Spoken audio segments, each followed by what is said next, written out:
Welcome! If you've been thinking about updating your name on Snapchat, you're in the right place. Whether you want a fresh new identity or just need to fix a typo, Snapchat makes it super easy to change your display name in just a few taps. Let's walk through it step by step. First, go ahead and open the Snapchat app on your phone. Once you're on the main camera screen, look at the top left corner and tap on your Bitmoji or profile icon. This will take you straight to your profile page where all your account details are stored. Next, in the top right corner of your profile screen, tap on the settings icon. It looks like a small gear. This is where you can control everything related to your account. Now, scroll down a little until you find the option labeled Name. Tap on it. Here, you'll see your current display name. From here, simply enter the new name you want to use.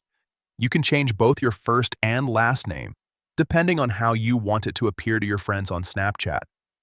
Take a moment to double-check your spelling so everything looks exactly how you want. Once you're happy with the changes, tap the Save button to update your name, and that's